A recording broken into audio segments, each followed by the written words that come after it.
Hey, Look welcome at that video. as people start coming on in. Hey, everyone.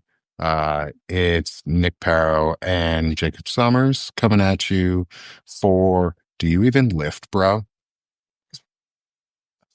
No, we're just coming to have some fun. So Yeah. welcome everyone as you come in. Um, Jake, how's your week been? It's been about a week since we've talked. Yeah, it's been a week. So I think last time we talked about the possibility of like how if I was gonna, take the gym and go virtual only. Well, the Hmm. big job that I was hoping for to be able to do that fell through, even though I was one of the final candidates for that. I don't even know why. I was told it was a competitive class, but as such, I'm retooling the gym right now and figuring out how to make it make sense for me. So I'm Good. a bar manager over at Jake's Joint half the week, and then personal trainer and gym owner the other half of the week. So and then my main coach who works for me was very happy to split it that way. So basically, I'm Monday through Wednesday over at the gym and Thursday through Saturday over at the bar. So I'm excited about it. I like bartending. So plus they put me in charge, so now I'm bar dad. So yep. Nice. Be Bar gym dad daddy. and bar dad. Yeah. No, no, no. You got to be Gym Daddy or Bar Daddy. We're in the daddy Only, phase right now. So, only, only if we use it in a funny way, because some people end up getting real like, "Hey, Jim Daddy," and I'm like, "Yeah, yeah, I yeah. no, we joke about that because there was a gym that my wife and I went to for a couple months where we had a. I'm not going to give all the details, names and Hmm. faces disclosed Oh, or absolutely. redacted, but we had a gym member who we were pretty sure was mail order spouse. And used to come into the gym and look at the owner and go, "Hey, Jim Daddy." And so we all just used to tease him for it. I made the mistake of telling one of my telling a couple of my members about that, and they started calling me Jim Daddy for like 2 years after that. So we threatened to have T-shirts made up just to get them to stop doing it, but I don't think that really would have discouraged them. I think that would have only encouraged them. So yeah. But yeah. Well, you just made the mistake Yeah. of telling me that you used to have the nickname Gym Daddy Yeah, Jim because Daddy. now I'm sending a notification out, a notice on the live or on the feed saying we're live with Gym Daddy Jacob. We're live with Jim Daddy. Oh, good Lord. Is that in the message? Is that in the That's in the note now. uh It's going to go on a Blue Sky too, just so you know. hey, wow, I mean, that's a perfect home over at Blue Sky. That's the new Twitter as far as that kind of stuff is concerned. So, Yeah, and without the hate. Yeah, all the it's Twitter without the hate so far. It's still yeah, there, but not as much. but all of the uncensored content as well. It used to be Tumblr, then it was Twitter, and now it's Blue Sky. So, As long as it's not 4chan or 8chan, I think we're okay. well, you know me. I'm an open-minded dude, and I'm for all of that. I just love to joke with everybody. I'm like, yeah, they tried to nix that off of Tumblr, and it migrated to Twitter, and they tried to nix, and now we should be nixing Twitter or X or whatever. I refuse to call it X. Hmm. So, Yeah, give I'll us our dead name it. yeah, give us our combo of Twitter tweet like platform, but as well as we can share a whole bunch of media, and it's not censored. So be an adult and choose what you want to see, and don't bitch about the rest. So Yeah. It's like Reddit. Like yeah, you Reddit, you subscribe to what you want. You get your feeds that you want. Blue Sky, you get the feeds that you want. Substack, same way. And if you don't want um, it, sometimes. well. Well, as somebody who has been a model of various different types, including for romance covers, I am all for free expression, and you can choose what you do or not want to see because there's already like restrictions on types of accounts and age and stuff like that. So hey, at that point, that's your user be shopper beware. So Yeah. And I mean, some of the friends that I've made on the platform are in working industries that I'm not a part of or okay, wouldn't be a part of. And um, it's cool because she does her thing and she kills it. She rocks it. And she's an uh, incredible writer on top of it. Like how this about woman's got everything going for her. And she's doing well. We were supposed to interview. Her name's Fusen. You'll get to meet her. Hey, Robes, how's it going? what up, bro? Um, Well, you'll get to meet her at some time. Okay. She was supposed to be our guest yesterday. She had a reschedule for she had an interview, which is awesome. Um, Well, so as somebody who has been on romance covers, is currently writing his own book, and like I told you last time, kind of Ooh. fell hip deep into the romance reading community. No, I'd say about a third of my friends on any given platform, but definitely Blue Sky and Threads fall into that specific like sex worker or adjacent community. So Yeah. it just does not even phase me. If we counted up the number of friends that I have that either write smut or have their own fans accounts, then yeah, I think a Southern Baptist convention might actually like have a collective heart attack. So Yeah, they might like light on fire when they come nearby you. I had Uh, a I had a pastor come into the bar last night that was like, I asked my congregation if I could come here. And I was like, the juke joint? And he's like, yeah, well, because, last time I went to a juke joint, it was nothing but whiskey. And I was like, I mean, good on you for practicing your faith and believing what you believe in, but, and sticking to it. But in my head, I'm just sitting there going, it's a family restaurant that just has two bars. We haven't even gotten to the bar mode of it yet. But hey, good on you for sticking to your convictions, but seems a little bit yeah, brother. overkill. Yeah, seems a little too Huh? much.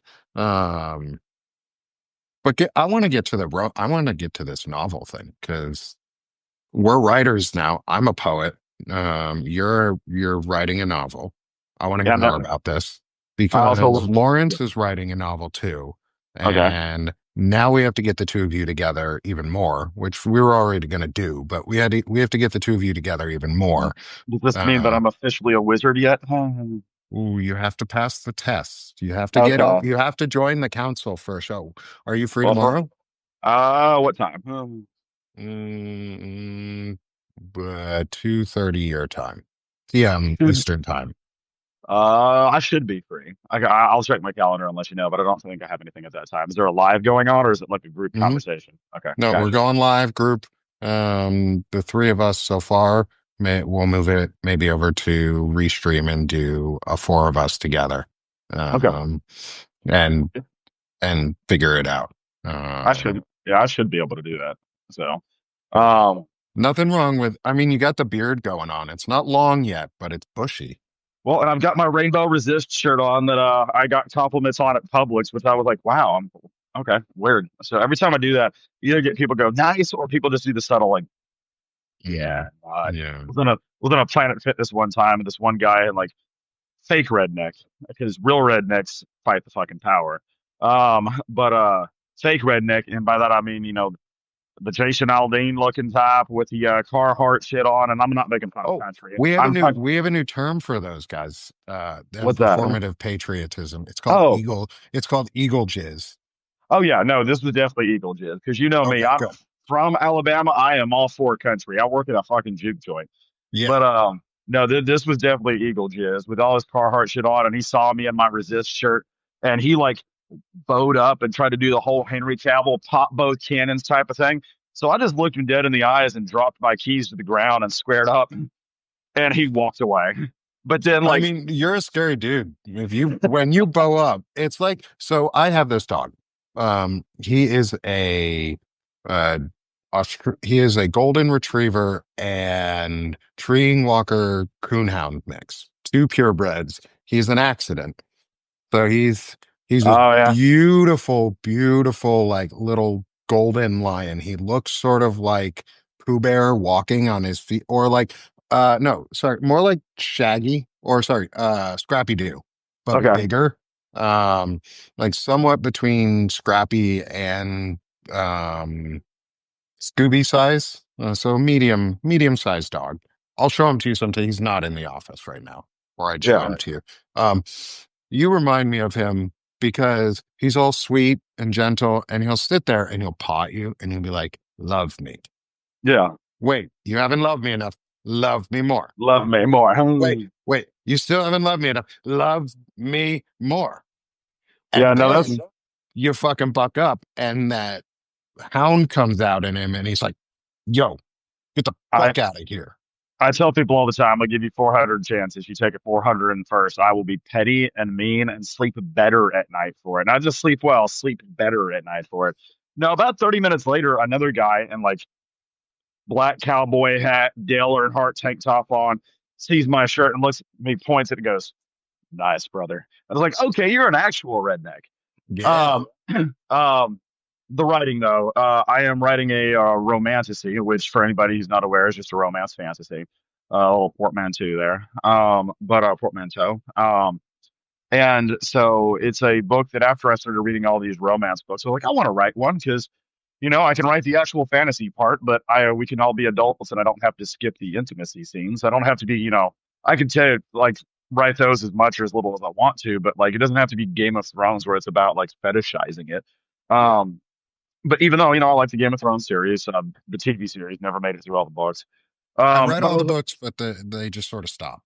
yeah, and that's what I was like, so I can write this, but I don't have to like step around things because all these books count anywhere from new adult or up. Because new adults, that category they came up with, where it's like young adult, we can't have any R-rated scenes in there. New adult means you're probably in your early 20s or older. We can include those.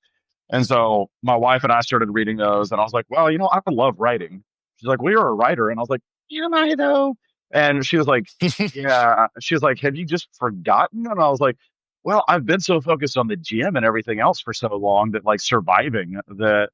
And like pointed it back out to me. She's like, you've literally got stuff published in magazines, and like you've written entire stories before, and you write all the time for your gym too. Like not all of that is like narrative fiction writing. She's like, so you always get locked in and seem happiest when you're writing, and you've got a portfolio to show for it. So I was like, okay, well, I'll get back to it.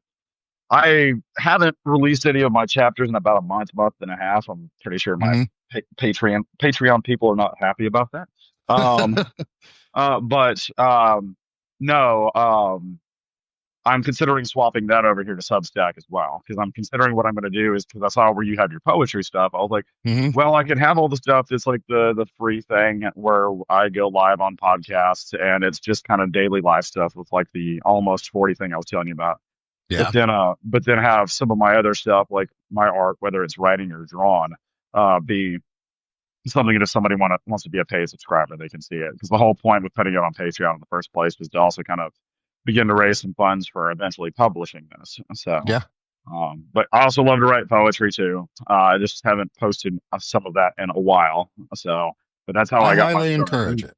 I Um, encourage poetry. I'll have to introduce you to my friend Miranda. I'll drop her link. Oh, actually, I still got to drop your link in here for everybody. If you haven't subscribed to Jacob yet, please subscribe. He's an awesome friend of mine and interviewing to be a new wizard on the council. Um, and Let us know if if you you're don't a know, wizard Harrius, you're a hairy wizard. But you're anyway, a Harry wizard. You're an Harry wizard. I'm really bad at the British accent. Like that's something I can't do. I can make fun of Trump all day, but I can't do a British accent. all of my accents I can do as long as I only have to speak for like 30 seconds or less at a time because I always start to do the Pepperidge Farm accent from Family Guy. But Pepperidge Farm remembers. I can do a Sean Connery accent. Like that's something I all learned how to like perfect growing up because he was on everything and all yeah, the great movies. So I was like, Sean Connery. all of my accents, like I said, if I go longer than 30 seconds, they all devolve into Sean Connery. Like you'll start off as Pepperidge Farm or British or Irish or Scottish or whatever. They all devolve into Sean Connery after 30 seconds. So, yeah. But anyway, we got off topic because I was going to say I need to introduce you to my friend, the poet Miranda. You'll have to look her up on here. Okay. Um, I think I've seen something from her before. But go yeah, ahead. she has. She and I have done a meet the poet hour where we both read through our poetry. We talked about like different artistic muses and things like that. I'm going to drop Miranda's link in here too in the chat. I know it's hard. You can't really click things from the chat. You all have to, if you want to grab them, you got to copy pasta them. It's kind of annoying on Substack or yeah, on Substack's part. Um, Hopefully they change that eventually and make them hyperlinkable. That Yeah. would be cool. But for now, Miranda's awesome. She does, her poetry narrates her transition. Um, and she does an incredible job bringing you in and making you feel a part of the story. Yeah, And it's so fun to read. We got to have a talk. So I got to introduce you to her too, if you're interested in getting back into any yeah. poetry, because I love seeing it on here and not enough people are doing it.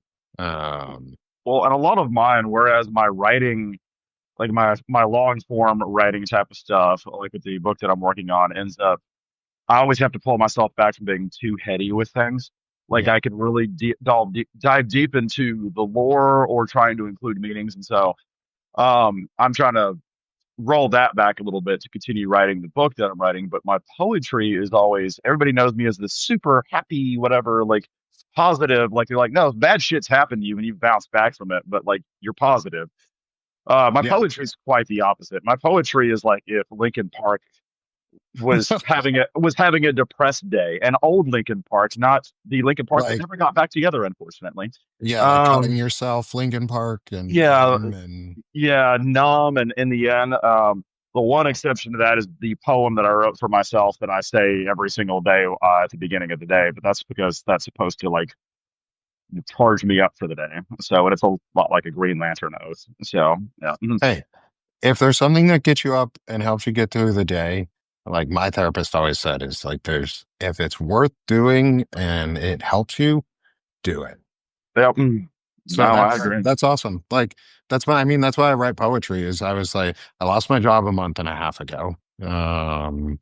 And the tech field has once I left, the tech field overall, I was able to see from the outside is really toxic. Oh, It's just a very toxic field, and one of the things that they demand of you, and it's something my wife was telling me um, and expressing to me was like they demand of you, whoever you are, whichever spouse is in the tech field, is you're there 100% of the time, pretty much all the time.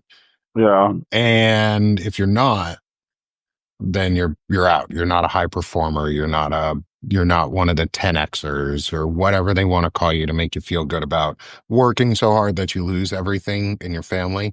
And if you have a family, your spouse better be fully supporting you as the homemaker. That's And that's it's something that pretty gross. that's something that one of my buddies, who just visited from Michigan, he always every once a year he comes down for like a week, and he uh, he works for IT, and while he was down here, he'd get a ton of like emails or phone calls or texts like, "Hey, can you fix this?" And it's like I set my notifications to I'm on vacation, I'm away. And he to his credit, he ignored most of them. He was like, "Look, I put in leave. I'm not there. Find a way to fix it, or wait till I get back." But no, they would still try to reach him even though he was on vacation. He's expected to just be on 24/7 with all this, or like you said, he's not committed. So, which Yeah. is just it's part of my rant that I had on Threads the other day about the downfall of the decline of America started with the Industrial Revolution. That mindset that we live to work, not that we work to live. So, Yeah, no, I see that because everything about our society is based around the metric of what do you most produce? Like yeah, your value as a man in a lot of ways, and that's what a lot of us are taught as men. And this is one of the things that we're working on deconstructing in in our new manosphere that we're building is the patriarchy sucks. It fucking sucks for everybody because it makes men have to feel like they're a burden if they're not producing in some way.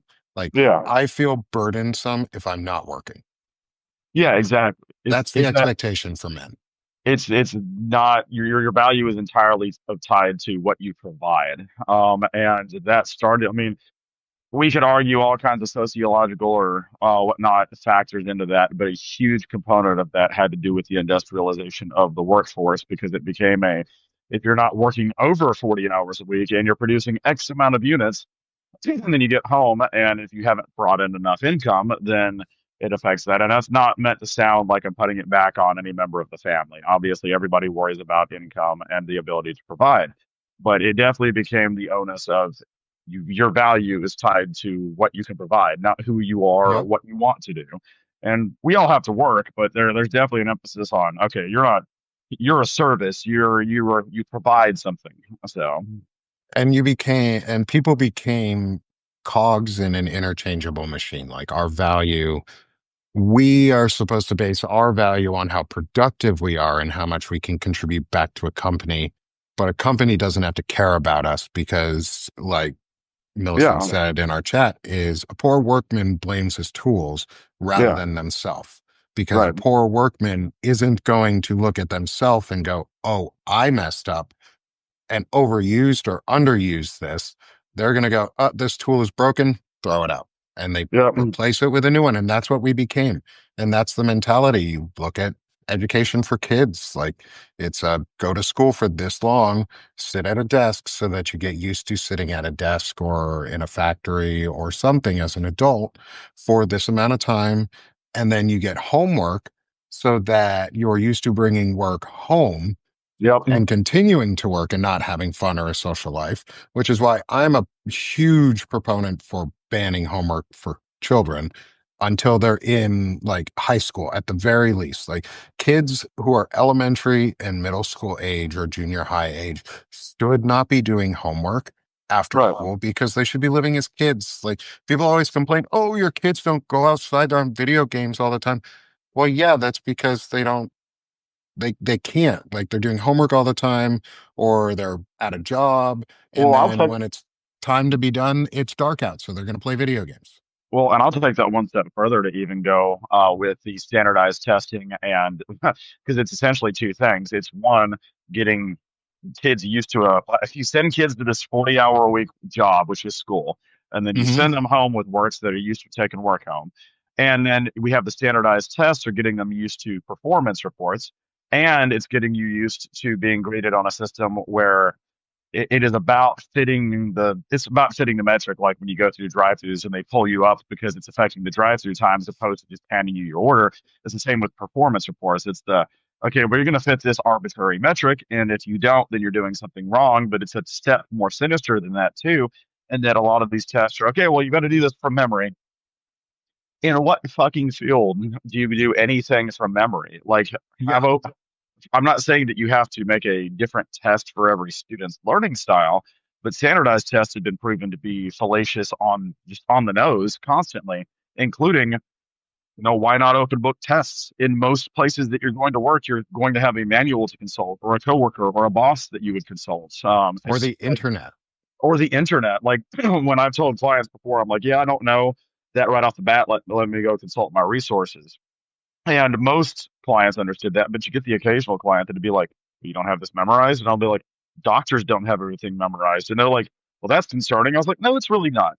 What we've been taught is to absorb as much of it as possible, but we can't hold, especially for doctors, entire tomes of medicine in their head. It's Yeah. about knowing how to begin the treatment and then how to go consult the resources. It's about no, it's about teaching people where to find the information and to Yep.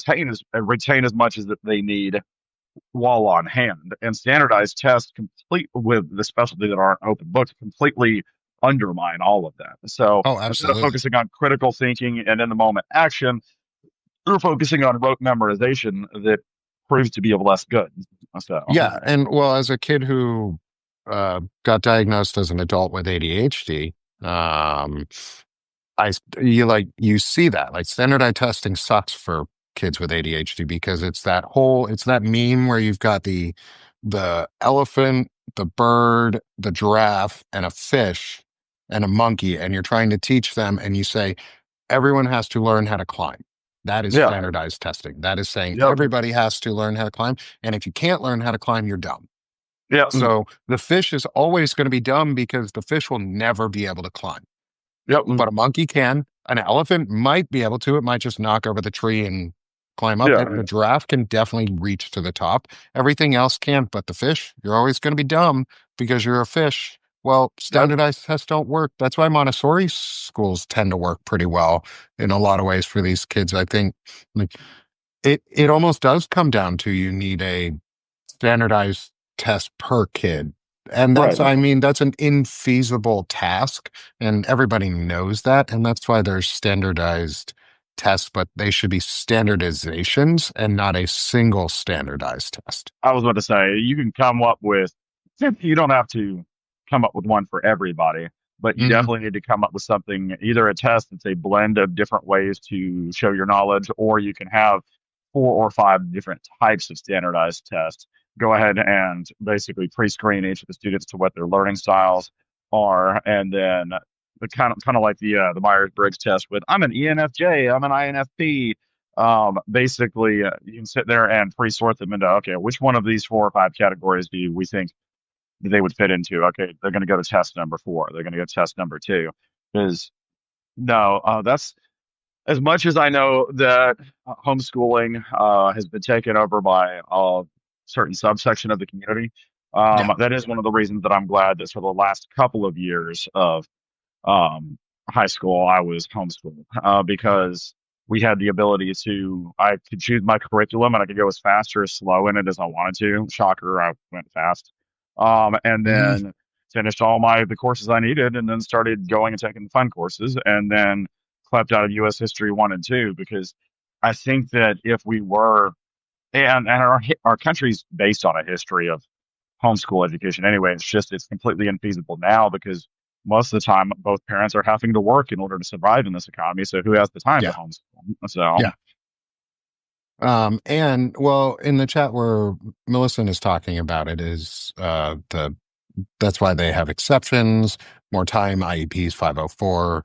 And I totally agree. Those are useful tools, but they're not solutions. They're not good solutions because the standardized test themselves doesn't offer options for real learning type differences. Like we're right, talking about like kinesthetic learners versus auditory learners. There is a real fundamental difference. And let's say you're autistic or even have ADHD, that, but we're talking a range of the actual test itself, not the mechanisms that allow you to access the test or perform in the test. Like IEPs and 504s, my kids are on them. My mom was a child developmental school psychologist. I know a lot about these. My kids are on them, and I've had to research them, and I have to make sure that I've like got my kids on the right ones. Is they're tools, but they don't address the actual underlying problem for tests. Like right. my one of my kids doesn't get extra time on one of the standardized tests, even though they are on an IEP that requires them to have extra time. And they're not allowed to be given a reading aid because that is the test's standard, not the school and not the state. That is the test standard. So she doesn't get that time. So we need alternative methods where the tests are performed in different manners so that all kids can have access and succeed. Because we can't teach a fish to climb a tree, but we can teach a fish to swim, or we can teach a fish to navigate the water and find a way to teach all of the creatures to have an equal access to the path of knowledge. Like the I, monkey's going to learn to climb, the elephant and the giraffe may be able to come together and learn in the same way, but I, the fish won't. I completely agree because, I mean, I kind of tell people all the time, like, there's some people who might not do well at a written test, but they do well at a practical execution of it, like a demonstration. Like, okay, show me what you've learned. And some of that's more difficult with stuff like history, but less difficult with, hey, some math problems or art or something like that. I find it ironic, once again, and I tell people this all the time.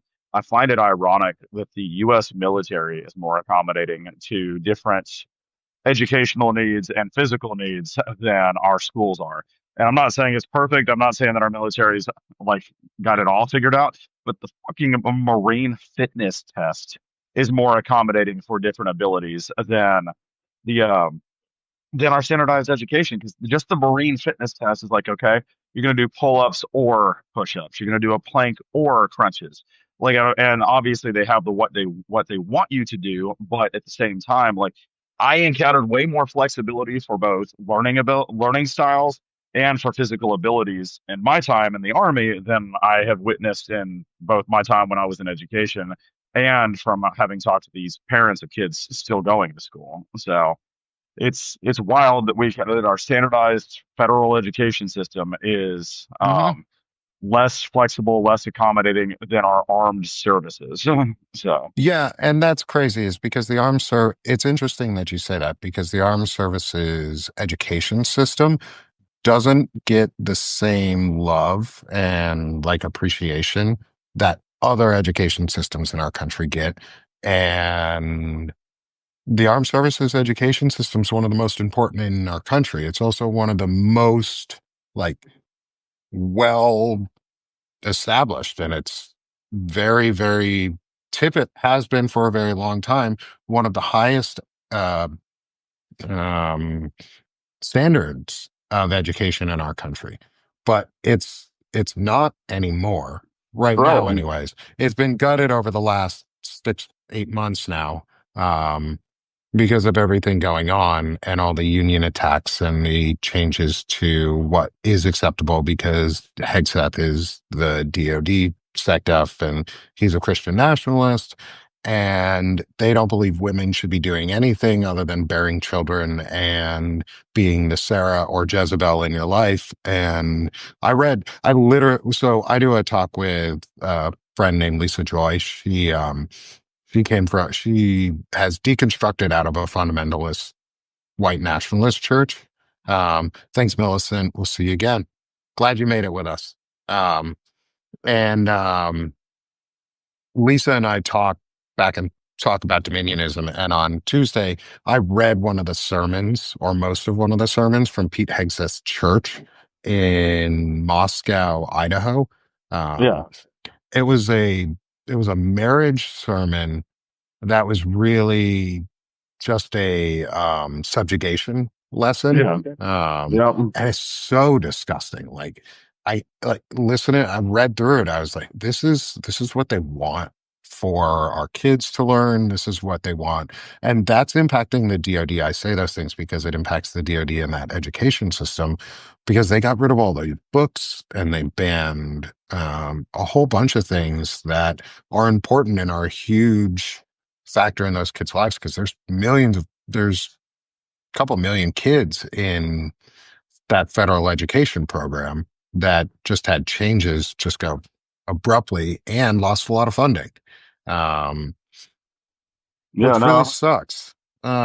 All of this on standardized testing too, like thinking going back to our standardized testing of this, like it's all of this in the end too, there's a lot of it that comes down to standardized testing and where they're pushing things and how they want our kids to view themselves or view society and view their roles in society is standardized testing. I think is one, they're getting rid of the Department of Education. So standardized testing may go away and they may accidentally do something good um, by getting rid of it. And I'm not going to give them props for that because they're a fascist regime that's murdering people and putting them in concentration camps and assisting in the genocide in Palestine by providing arms to Israel to bomb innocent people at this point. I'm not for Hamas and I am Jewish and I think what's going on in Palestine is a genocide.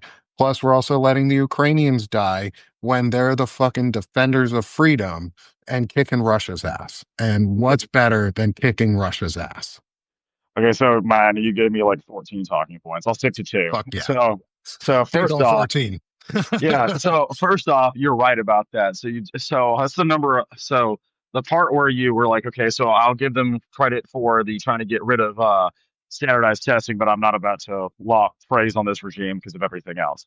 So first off, that's just like I was talking about with the lowering marijuana to just the grade that he's talking about lowering it to. I was like, okay, first off, that doesn't 100% decriminalize it. Second off, it's going to make it so that only places like pharmacies like CVS and Walgreens and shit like that can sell this shit, as opposed to all of the local distributors here in Alabama that recently got put out of Yep. business when we delegalized our what wasn't even full marijuana. But I'm sitting here going, okay, even if But he you does that, guys delegalize. You guys made it illegal again. I'll go into that in a second, but yes. What the So fuck? yeah, so I'm like, don't let so much praise on this administration. They're still doing terrible shit. Yeah, But what we had is we never got full on marijuana. We got like the CBD plus and the THC zero and the hybrids and everything else like that. That were like never. It still couldn't have a certain amount of above a certain amount of THC in it. But Governor Emont, as we call her, basically Kay Ivey, um, basically made it so that they were able to work within the federal rules on that to circumvent it and make it so that we can't sell that anymore. And so now they're trying to roll it back and say, oh, well, we were just talking about disposable vapes. We weren't talking about like the other stuff. And I'm like, clearly you were because you had police cars outside, not police cars, but like drug enforcement agency. You had like these vehicles outside all of these vape shops ready to snatch up people's shit on the last day that it was able to be sold. So first off, you were seizing it illegally. yeah. Because You it's were going in early, yeah, you were going in early and they've got a whole bunch of lawsuits against them now, but now they're pushing back. of Um, course. and then Alabama is the state that we found what all those people just randomly buried behind a prison or something during was the that Alabama? election. Was that Was that Alabama? Alabama? I It don't was think one of that the was Alabama. southern To be states, honest. and it sounds. I think it was Mississippi. Um, Sorry, everyone, for moving my camera around. It's at a weird spot, and I'm trying not to mess my computer up while I do Setting up a hey all because I got a couple people like, hey, and I'm like, I don't want to ignore anybody. Um, and then yes, your Jewish point. Because I was commenting on something. I try to stay off Facebook as much as possible these days. I even made a post the other day that was like, I'm only on here for business and keep Messenger open. And most people Yep. understood that. Some people got the shorts in a twist. So like, what do you mean? I was like, first off, it's not the only way to stay in touch with me. But Yes. There's I better logged ways. I logged on or I opened the app last night, logging up to check a notification, and I saw a post where basically um there's a billboard. There's billboards up in Alabama. Like, you don't have to be a Jew to care about Jew. And then the website was something really dumb, like Jew Matter, um, .com or something like that. And the whole caption was, billboard that prominently uses the word Jew over and over again stirs conversation. Well, one of my friends that I've known since high school was in the comments basically like, easy, just don't support genocide. And everybody's like, well, you're anti Semitic. And I was like, no, no, no, no, no, no. Let's not get this twisted. Being against what Israel's doing right now and being anti Semitic are two entirely different things. Yes. If Also, somebody goes on to try to claim that everything wrong in America and business and the Illuminati is Jewish, they're going to catch these hands. Like yeah. that, because that can happen with anybody. There's Jews doing it, there's Christians doing it. It's not exclusive. But if we can isolate it to just the genocidal part, it doesn't matter. I'm not saying it doesn't matter what Hamas is doing, but what I'm saying is the scale of retaliatory action and the lack of care for collateral damage, and the fact that it's been going on so Yes. long that it's not an accident. No, no, Yes. I can support all of my Jewish homies and just being Jewish, period, and still fucking hate Israel and not condone their actions right now. So, Yeah. Yeah. I don't want Israel gone. I just don't like what they're doing. It's just like our government. I don't want the US gone. Like, I don't understand why people don't get that. It's like, well, I do. They're so nationalized, like they don't see any difference between themselves and the government or themselves. Like they see if you attack, and it's always the most racist and the most virulently anti-Semitic people who claim to be pro-Semitic, like they oh yeah, pro-Jewish. Yet, because they view it as a I you attack Trump, you attack America, you attack yep, Israel, you attack the Jews. It's this, yep, and which is basically just like you said, it's that national identity thing, that uber nationalism of you attack anything that I belong to, you attack me. And I'm like, homie, props for loyalty, but no props for individual thought and the ability to call out. To say all the time, my country is like my last name or my home or anything else like that. I could love it, and I can still admit all the shit it does wrong. And yep. it's like trying to liken all of Christianity to Westboro Baptist Church. Not the same fucking thing. So, Yeah, anyway, yeah, I like interrupted you. no, you're fine because that's the whole fucking point is like I can separate myself from my country and the good and the bad that it's done. But it's all ego jizz is what it is. We're gonna call it like it is. Like Fred There you Pope go, said Joe. yesterday, it is ego jizz. It's them doing performative patriotism and blaming us who are patriots because I got called yesterday anti-patriot. I was told I was not a patriot, that I was a Russian left propagandist, that it's still going on. This person is still commenting back. I put my video out yesterday from the conversation I with saw that. I saw that the vet post. talk Yeah. Yeah. with Melissa Corrigan, and you'll like her. She's super awesome. You'll get to meet her soon too. Melissa, we put that chat up, and somebody commented, and it was like these three dudes, and I was like, first off, you clearly didn't look at this because Melissa's a female and the title clearly says a woman's name. Like, one, you're an asshole too for that. Two, when you tell me that white nationalism isn't real and that it's Russian propaganda for the left and that makes me a communist, fascist, which, by the way, communism and fascism are basically the opposite ends of the spectrum on the scale. And one of them is an economic system, the other is a political system. So they're not even the same fucking category. So Yep. come again. Yeah. And they were like, I'm a Ron Paul libertarian, which I know what that means because my buddy and friend of the show, Chris Goldsmith, used Yeah. to be a Ron Paul libertarian. That's where he started in after the military, and he knows Stephen Rhodes or Stuart Rhodes, the asshole who runs Oath Keepers, who shot himself in the eye, which is why he has an eye patch. So don't buy any bullshit that he got shot at war. He shot himself in a Yeah. training accident in the eye because he's stupid. Um, and the Oath Keepers follow him. But she was like, yeah, I wanted to be a proud girl, and I know you saw my post yesterday on it. And I was like, I figured it out because the sermons that I read and what I hear from Christians, and we were talking about it yesterday, and it all comes back to performative patriotism and eagle jizz, is they're bad at sex and they're just mad about it. Well, that's what was it? God, not was it Rubio? Who was it? The one that always used to post about women don't actually enjoy sex. God, the Oh, Paul. Josh Hawley? No, it was somebody else. It was somebody higher up.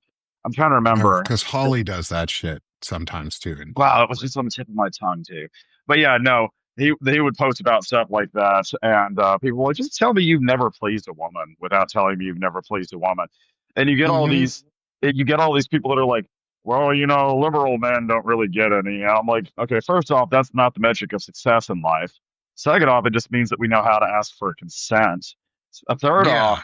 I can tell you from having lifted alongside powerlifters, bodybuilders, and strongmen and Spartans and everything else like that, that I'm not saying that there isn't a noticeable chunk of conservative activity in there, but by and large, all the liberal men I know are tatted, muscular, and know how to kick your ass and get some on a regular basis because they're not assholes. So, like, you get the conservative Yeah. side of things that are like, well, liberal men are just soft penis, whatever. They don't get. And I'm like, that's projection on your part because Hmm. I happen to know contrary from real life exposure to things. But yeah, I forget what got us on this tangent. So, Um, Genocide actually got us on this tangent. And it comes genocide to flaccid willies. There we genocide. go. Oh, it's eagle jizz, is what it is what got us Yeah, on this tangent, is the performative patriotism and just the performative nature of all of it. It's yeah. so obnoxious and over the top that it's gross. Like the phrase eagle jizz is kind of gross, but it's supposed to be because these dudes are gross. These people, and I'll say dudes because a lot of them are men, is these dudes are gross. These people are gross and they just throw patriotism. Oh, it was that we were talking about the woman who commented on my Oh yeah, or female named profile. I don't know if it's actually a woman or yeah. not. They and we got to the Ron Paul libertarian part where Stuart Rhodes and she wants to be a proud girl.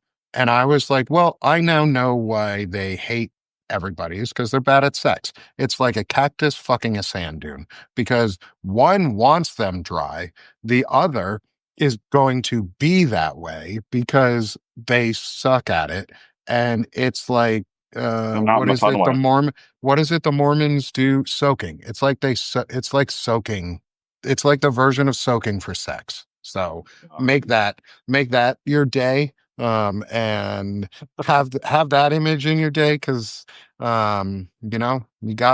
you've got to. I figured it out. That's why they're all Yeah, so mad all the time because they won't admit whether they're happy in their sexuality, in their marriage. They won't admit something about their life that they're trying to suppress so much that they throw it out as bigoted garbage.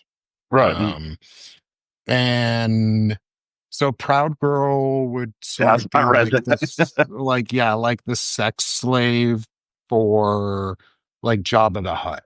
Like, Yeah. I imagine like Steve Bannon owns a few Proud Girls and he sits around in his fat fucking blob of a body, or he's like Pizza the Hut from Spaceballs and he's eating himself to death and he's just a fat piece of shit. But he has slaves who are his Proud Girls who think they're all hot shit. They're like Ice Queen Barbie, That's dog what I'm killer. sitting here going is I don't want to know what a proud girl would even look like because consider me a body positive individual, but I imagine one of two extremes. Mhm. Either the proud girl looks like the guys that are after, or meaning that they've brought nothing to the table and whatever. Or they're the ones that are like the, MAGA Barbie, which is essentially like, yeah, they may look like a supermodel, but they've got eating disorders and body issues and a whole bunch of stuff that is contributing to that being an untenable or unsustainable lifestyle. So either way, I would not touch a proud girl with a It's 20 like, foot pole. yeah, Joe, I imagine a Proud Girl being sort of like, just yeah, sort of that no trad wives. It's like trad wives gone wild, like super hardcore trad wife, like Oh yeah. dead eyes. Look, what's her name? She's Caroline a Levitt, senator. No, not Caroline Levitt. She's a senator from I think Alabama. I think she might be yours, one of yours. Katie Britt. Yeah, she has the cult dead eyes where she did that during the election, where she did the rebuttal to Joe Biden's State of the Union, and she was in her house or like in a made up kitchen, and her eyes were just dead, and she was Yeah. staring off, and it's that cult dead eye. That's what I imagine. Um, oh, now we have you're cracking me up with it. Cosplay. Oh no. No, no, no, no, no. We're talking like Colt Deadeye, but think of like Jabba the Hutt with Colt Deadeyes as So his slaves instead of let's not sour cosplay with proud girls. Yeah. Anyway, yeah, you continue. can't sour cosplay with Proud Girls because there's nothing good about them. Like there's nothing good about that culture. It's like ugh. Anyway, but she's super proud and this account is continuing to comment on my thread. And so Melissa commented and she put down, she was so politely rude. Like it was just I want to beautiful. call I want to call her shit and pull her into a live now and being like, nut up or shut up. Like just Yeah, just say it come live. to be like the I'm trying to be as sensitive when I say this as possible because I don't remember his name. But the autistic kid on TikTok that takes down everybody, he just sits there and goes, "No, no, that's wrong." And he'll listen to them and then dissect their arguments piece by piece. I just want to sit and like let this woman come on live and me just like say what you got to say and then just dissect the shit out of it. So, Yeah. but Yeah, those types she's never hop on live. They'll send you your address and be like, fight me, but they'll never actually like go toe no. to toe. No, and if they jump into the live chat, they'll be too afraid to come on the live. They'll have some excuse why they can't come on camera with you, why they Yeah. can't show you who they are. And it's always you're nut up or shut up. Like you either woman up or sack out. Like because the sack's kind of weak. Like that's why I like calling Trump a testicle. Yeah. Anyway. But going back Yeah. to what we where we did get into a really good conversation is the whole education thing. Um, is around like these standardized tests and like where where it's failed us in a lot of ways because it's taught us to be like these capitalistic little just drones. And that has led us rather rapidly as technology is advanced because we have industrialized further. And we're now in the internet age and the technological age where there's a parabolic curve of growth. We're at the point where we're just about to go straight up. Yeah, Like on that curve, it sort of goes to a straight line almost. It yeah, never touches, but it goes as close as you can get. And we're about there, and we've taught ourselves, or we've trained ourselves, or the government has trained us over generations now that we need to be little worker bees, and that our financial wealth is actually tied to the government giving it to private companies, and they are the financial wealth of the country, and that determines how good we are, not the people who actually make products, because we should be a product based. We should reward work and not, or we should reward labor and not output. yeah. That's You also But reminded that's me a of tough you topic. also Yeah, you also reminded me of something. Kind of tying back fitness to standardized testing. That's one of the other things that I'm annoyed about right now too. Is the Hmm. presidential fitness test being back, and I'm like, Oh shit, okay, yeah. but could Cheeto Commander pass that right now? Hell, I just Nope. want him to pass one part of it. Uh, as I want somebody to said, see him try one push up. yeah, I was gonna say, or one sit up, because as somebody said, I have a sneaking suspicion that once he's on the ground, he won't be able to get back up unassisted.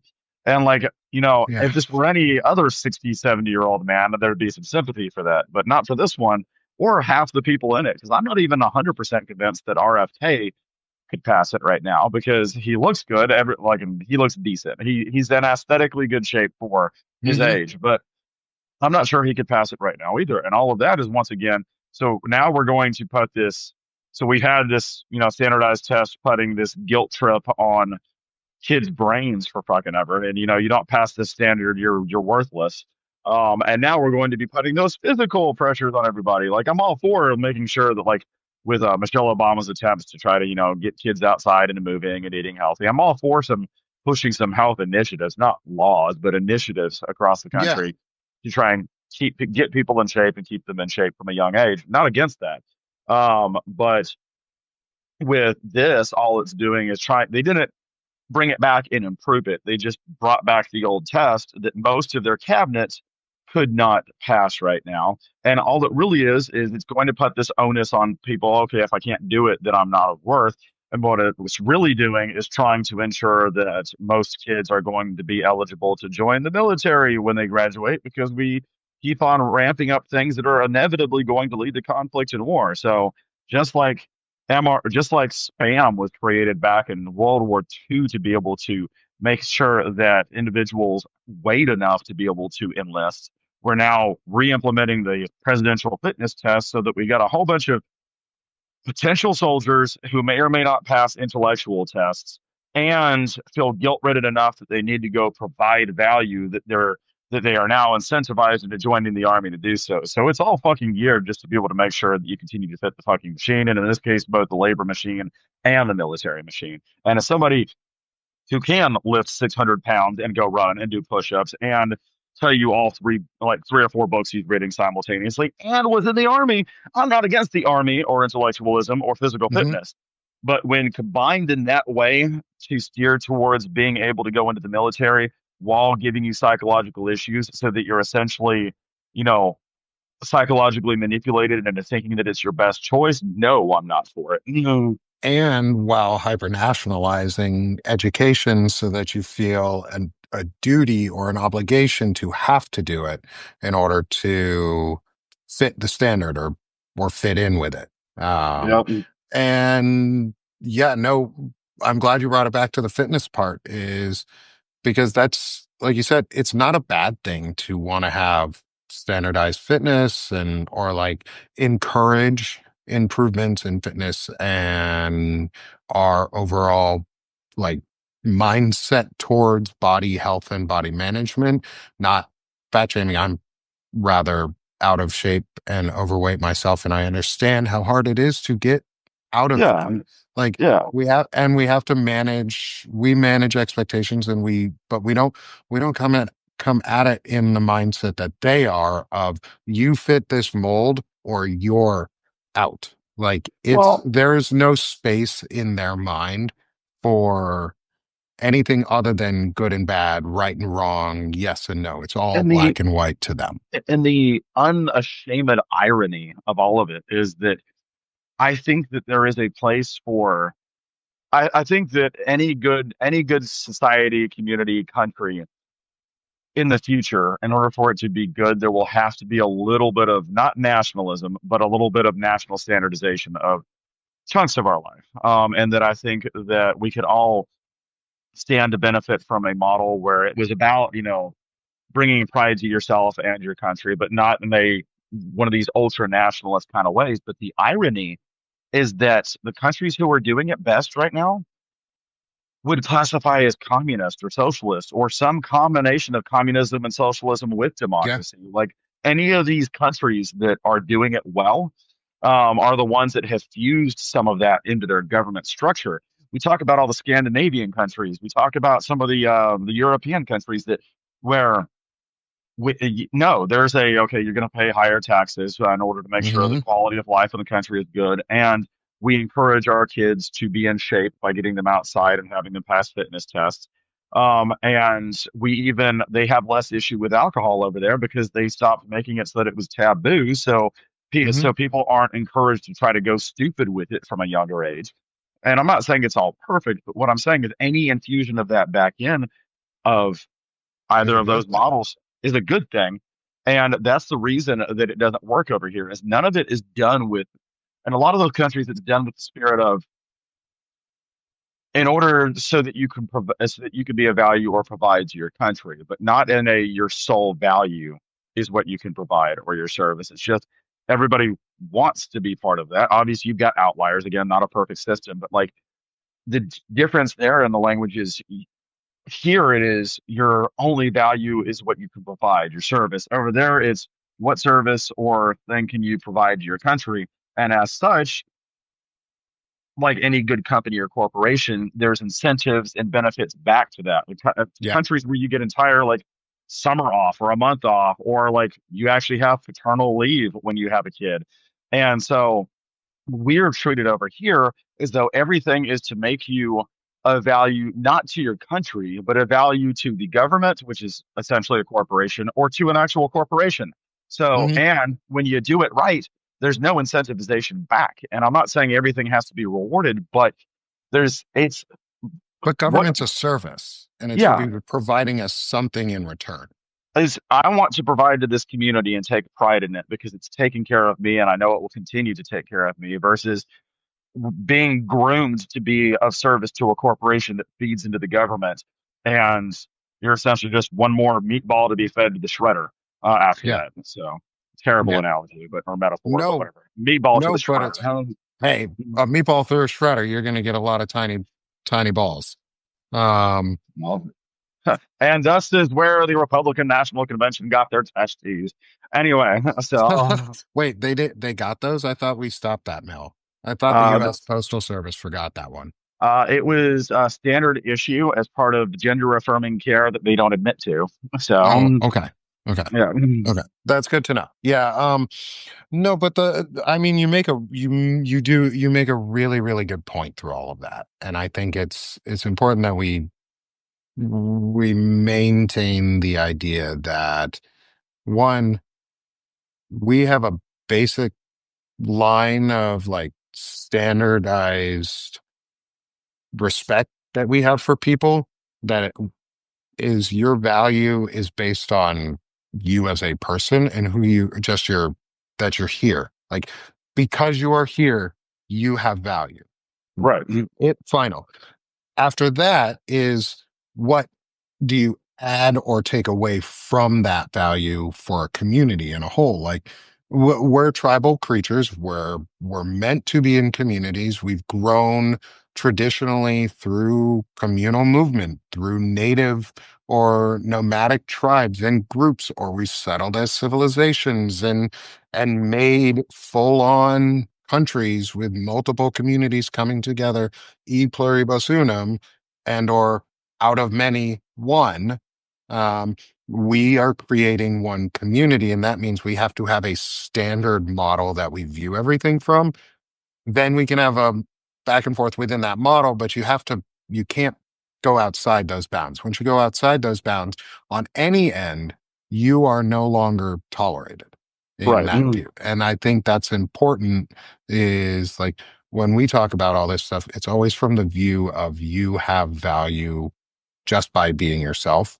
The Right. things, and I think that's what the nomadic community or the Nordic communities and those in Europe, like Germany, if you ask Germans, do you mind paying high taxes? Most of them go, no, Right. because it comes back to me as services and goods that my country offers me. That And it helps everyone around me because they benefit from all of these wonderful programs yeah, that too.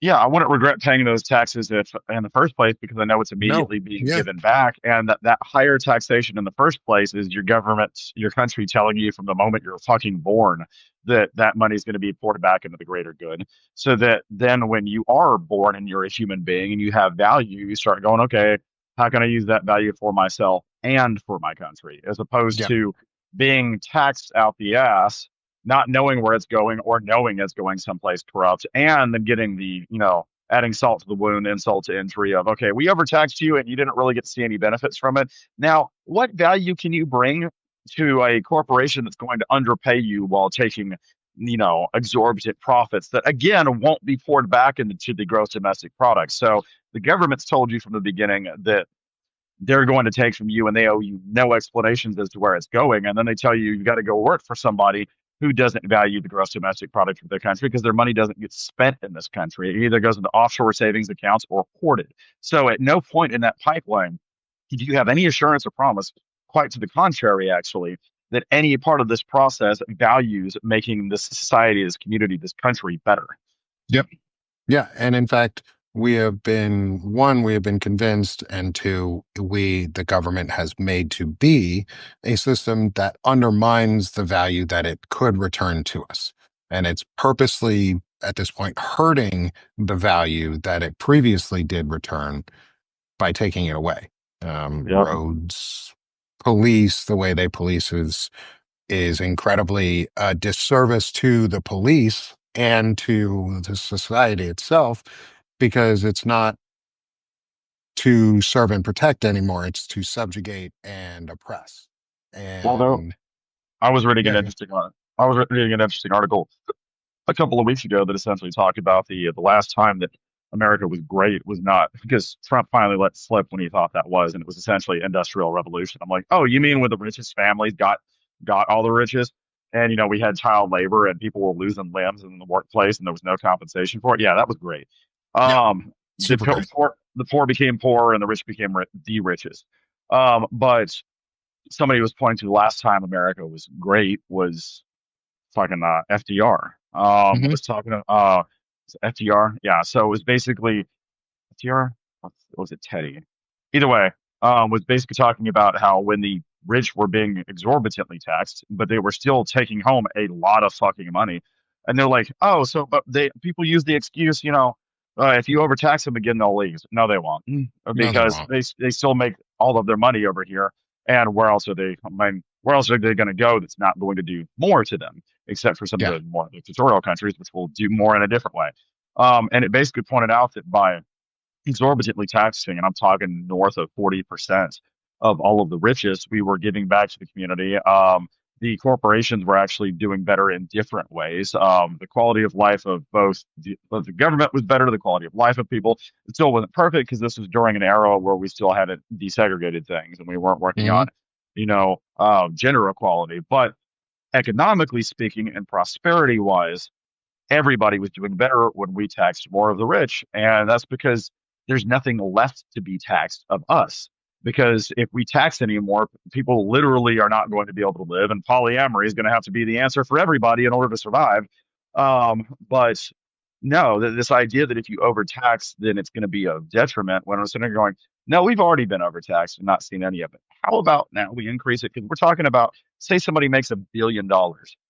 If you go from being taxed whatever little they're being taxed now to being taxed over 40%, say we even get as high as 50. And I think it was actually more than this with Roosevelt. But even if it's 50, somebody's still taking home $500 million. Like Hmm. whether that's in a day, a week, a month, or a year, $500 million.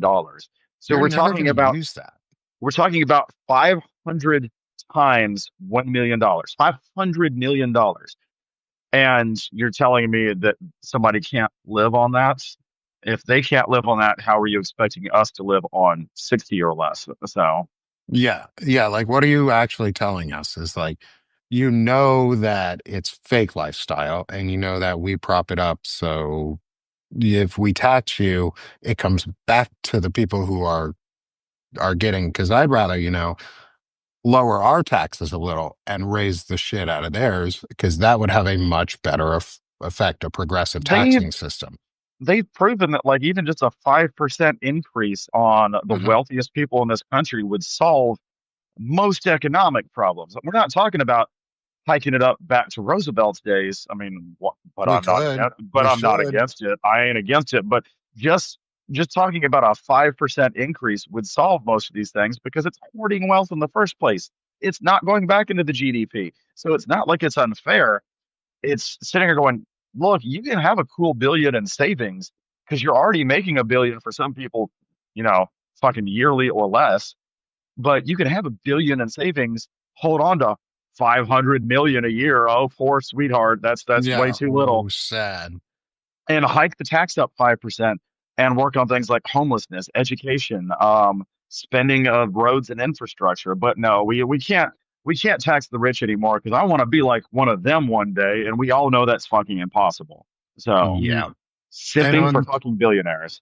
Yep, simping for billionaires. Oh, and on that note, I think I'm gonna let us go for the day because we're just over an hour. Okay. Is Fred Pogue owns a web page or the domain name Screw Billionaires. Yes. Um, and we are doing a really cool launch. I've already talked to you about it, obviously, is the Banner and Backbone network is coming out this weekend, doing a 24-hour live stream Saturday into Sunday for a Release the Epstein-a-thon, and other good stuff. We're going to be bringing on folks like Ellie Leonard's coming on, Shane Urick's going to come for a while. Jake, if you've got time, we'll bring you on. We're going to be doing it in pairs of threes. We've got other guests who are going to be showing up throughout.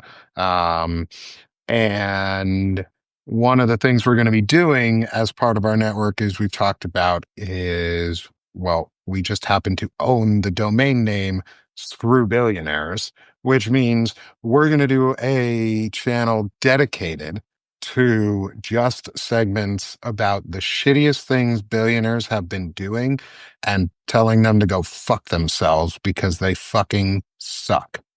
The only good thing about billionaires is so far every summer we seem to see one sacrificed. So Yeah, I really wish we could up those numbers. Those are pretty rookie. Like yeah, those are like last year we had more because they all went into a submarine together and let yeah. themselves just go soda pop, which I Titanic, mean, Titanic, Whales, Luigi, and while he wasn't offed recently, the tech CEO with the Coldplay thing. So like it seems like we can up those numbers. We can up those numbers. yeah, So we got to bump those numbers up. Those are rookie numbers. All right. Well, Jacob, I'll see you again soon, brother. Hopefully I'll see you on Saturday or tomorrow. If you got time in the afternoon, come hang out okay. and we'll let me know before the afternoon and we'll get it figured out. And if we do, well, right now we have the Wizards Council planned for three of us with me, Fred Pogue, and Lawrence Winterman.